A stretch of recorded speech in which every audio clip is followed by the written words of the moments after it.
All right. And earlier on, our reporter Noah Kipkemboi had an interview concerning life skills and how you can acquire and employ them to cope with the situation of the pandemic in the country and worldwide. Here then is that interview.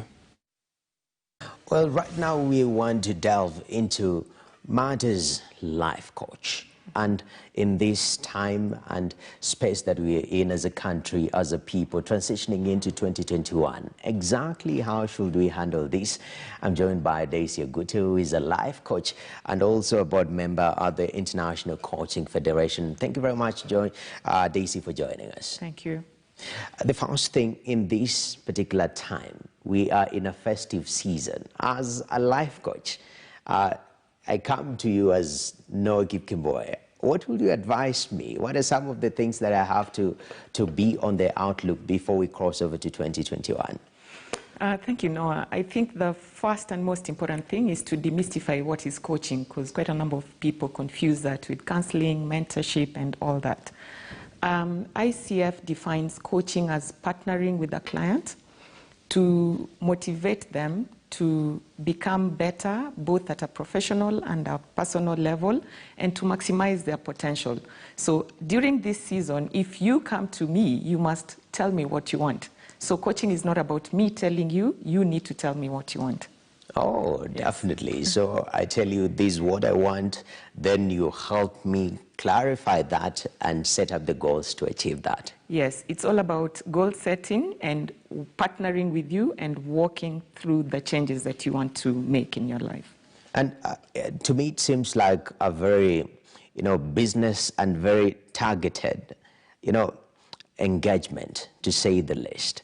Tell me, in the business world, majority of us are doing micro, small, medium-sized businesses.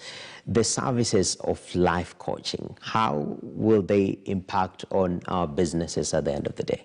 I believe that COVID has brought in a lot of change. And it started in March. We are now in December. We've seen a lot of changes, both from a business perspective and also at a life level. From a business perspective, we know people have been laid off, so many people are wondering what next and how do I move on. From a business perspective, the income generation perhaps has declined because no one is spending as much. On a personal level, I believe that our lifestyles have also been impacted. We are working from home. People are getting to know each other much better because we are spending longer hours with our family members. We are seeing also a rise in conflicts because as you spend time with people, you also get to understand what their behaviors and characters are, and some we can accommodate, some are shocking to most people. We've also witnessed people going through grief of losing investments, losing jobs, losing relationships. So if you are to engage a coach, you need to be very clear in terms of where are you currently and where do you desire to be, and then how do we partner in order to get you there. Definitely. Yeah. International Coaching Federation is a body that has been set up to facilitate and set standards when it comes to coaching. How proactive has it been in Kenya? ICF in general has been in existence for 25 years. We are currently celebrating our 25th anniversary. In Kenya, the Kenya chapter has been in inception for close to 10 years. And ideally, ICF seeks to ensure that we uphold the ethical standards that coaching professions are required to practice as we go along. Quite a number of people are calling themselves coaches, but then when you partner with an organization that governs how you practice as a coach, it also gives you credibility in terms of how people perceive you, and also there's a recourse for the clients that we engage with. So if I don't follow the code of conduct, code of ethics that have been set by ICF Global, then of course my clients have a recourse. They can formally complain. Definitely. So it governs the coaching profession. And from a client's perspective, you introduce yourself as a life coach, and I'm like, oh, you're going to work with me. Okay, that's a good thing. Then I procure your services. So from a client perspective, how will I know that I'm dealing with a certified coach? We do have a website, and for any coach who's an ICF member, if you Google their name under the website, you will definitely find them, and of course you'll get to see their credentialing. Other than that, also, coaching is very personal, and it's about partnering. So when you meet a coach or a coach meets a client, that chemistry also has to be there. So it's not, you just don't walk and select a coach. Conversations must happen for you to get a feel whether you feel like you can trust this person fully, because it's also about airing your most vulnerable issues, and you're sharing with a coach who, of course, is mandated to uphold confidentiality, but at the same time, that chemistry has to be there. Definitely, very important. And as even we come to the tail end of this conversation, in terms of coaching, at the end of the day, you have a body that sets the standards, and you have goals that you have to work with that particular client. Right now we are seeing a revolution in terms even of the way we interact. Digitization. Is the coaching world changing and evolving with this change of environment and technology? Yes. For example, the ICF Kenya chapter, we've held all our meetings this year, post-March, online.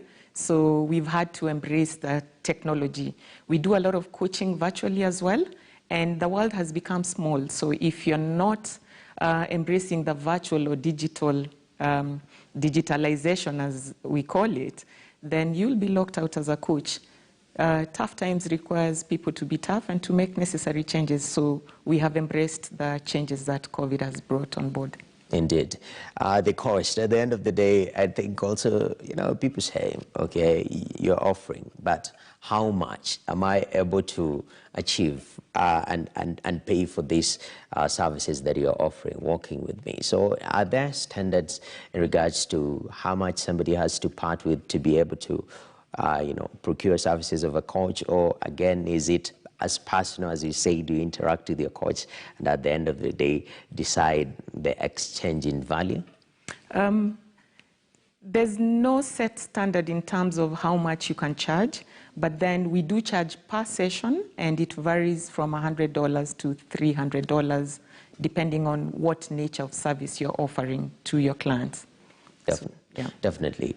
And closing up, let us do a projection into the future. 2020 has been an interesting year. Now we are entering into a new year with new hopes. We have the COVID-19 vaccine coming on board. There is so much optimism moving forward. So as ICF, as the coaching fraternity, what are some of the plans that you have ahead for us, maybe in the near term? Of course, we hope to continue creating the coaching awareness, for people to embrace hiring a coach. I believe that a number of times people feel stuck, and when we say stuck, it could be you're not progressing from a career point of view. It could be you have personal issues that you've parked somewhere and not dealt with. Going into 2021, I do believe that each and every person has an option to set the pace at which they want to move forward. And it is based on your needs, based on your wants and desires. You can engage a coach who will work with you and help you adapt to the changes that we've witnessed this year and into 2021. Definitely. And, Arsenal fans again, Daisy, they have been, actually, their coach Arteta has been bringing them a lot of heart. So hopefully he gets also a coach. But these are services that are very important, and hopefully Kenyans will be able to take up the coaching culture, somebody working with them into doing life and achieving goals. Thank you very much, Daisy. Thank you so much. Indeed, Noah had to say something about Arsenal. Well, that's it for business for the whole day and for the whole week. Thank you so much for staying with Business Today on KTN News. Business Today continues next week, same time, same place, right here on the channel that you love, where you get the whole story. I am Brian George Otieno. It's been a pleasure. Let's meet next week. For now, my colleague Ali Manzu is up next with the Mbiu ya KTN. Enjoy the rest of your viewing.